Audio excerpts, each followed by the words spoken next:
Para sa atin kahit na sino pa ang makapasok sa Final 12, bilib pa rin tayo sa 15 players na nasa pool. Walang bumitaw sa kanila, nagkaroon ng konting gusot pero ito naman ay naayos at sa bandang huli magandang pool ang nabuo natin, may sobra man. Pero yung pagpapakita ng interes at dedikasyon ay isang malaking bagay na para sa mga fans na sumusubaybay sa ating national basketball team. Nakikita nila ang pagkakaisa ng mga players na mula sa iba't ibang team at liga para i-representa ang ating bayan sa international level. Wala tayong nakikitang problema ang Gilas. Ready na sila sa game day, naka-greenlight na ang ating national basketball team at game day na nga bukas, Gilas laban sa team ng New Zealand. Magkakaalaman na ang dalawang teams at sa huling pagkaharap ng dalawang teams na ito dito sa Pilipinas ay panalo ang Gilas. Magawa kaya ng ating national basketball team na madepensahan ulit ang ating home court laban sa team ng Tall Blacks? Ito ngayon ang challenge para kay Coach Tim Cone at sa ating national basketball team.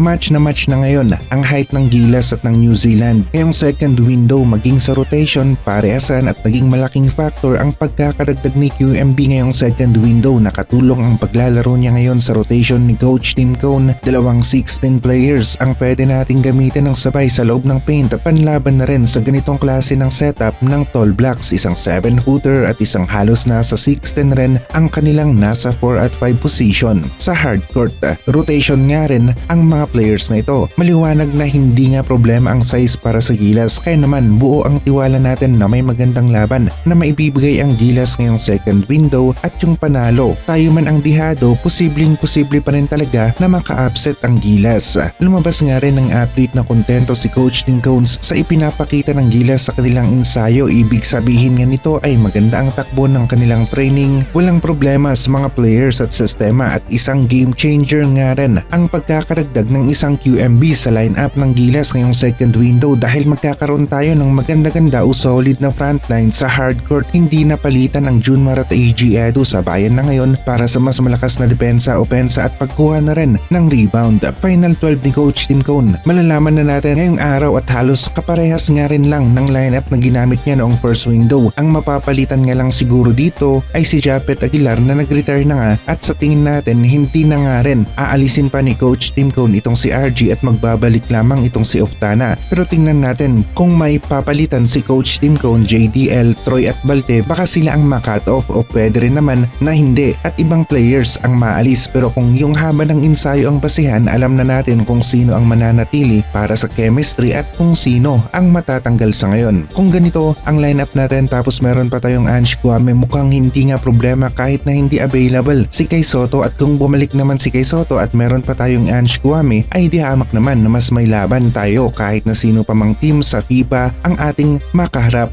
Malaki ang chance na balik na si Oftana sa final lineup ni Coach Tim Cone dahil siya naman talaga ang isa sa original na players sa core 12 players ni Coach Tim. At para sa atin sa huling spot, pwedeng palitan ni JDL si RJ o pwede rin naman natanggal silang dalawa tapos mamimili si Coach Tim Cone kay Troy Rosario at Balte. Ito lang yung possible talaga na senaryo, pero para sa akin babalik lang talaga si Oftana sa lineup at pasok si Troy, tanggal sina RJ, JDL at Balte. Base ito sa haba ng ensayo ng mga players sa Gilas sa kada window. Pero kahit sino pa ang piliin ni Coach Tim Cone, walang problema sa atin. Lahat naman sila may lakas at may maibubuga sa hardcourt. Naka-move on na nga tayo sa lahat ng issue ng Gilas ngayong second window. Ang focus na natin ay ang laro ng Gilas at bukas na nga ang game day laban sa team ng New Zealand o kilala rin bilang mga Tall Blacks sa FIBA. Maglalabasan na naman ang mahabang dila pero kailangan natin na bigyan nga rin sila ng oras para dito dahil kasali talaga ito sa kanilang kultura. Prediction ko magiging dikita ng score ng larong ito kagaya noong FIBA Asia Cup, pero mas dikit pa ngayon at pwedeng mauwi sa 1 ball possession lamang ang lamang ng mananalong team. Pwedeng mauwi sa 3 points, 2 points, 1 point ang lamang. Swerte na tayo kung makukuha natin ang panalo ngayong second window na ito dahil talagang tayo pa rin ang kinikilalang underdog sa matchup na ito. Panig pa rin ang odds sa team ng New Zealand, mas matagal na kasi silang nakakapag-perform ng mabuti dito sa FIBA Asia. Pero tignan natin ngayon dahil kita naman nakakadikit sa score ang Gilas at nagawa pa nilang manalo na nga laban sa team ng New Zealand dito sa ating home court mismo. Inaasahan natin ang mas magandang laro ng isang Kai Sotto sa Japan B1 B-League pagkatapos ng second window ng FIBA World Cup Asian Qualifiers. Nakapagpahinga ng mahaba-haba at nakikita natin na magiging steady ang laro ng isang Kai Sotto. Para sa team ng Koshigaya Alphas, isa pa rin talaga si Kai sa mga Asian import na talaga namang malaki ang impact na naibibigay sa loob ng paint, kaya naman mapabasher nga rin niya ay nanonood ng kanyang laro, isa sa indikasyon na talagang may lakas at galing ang isang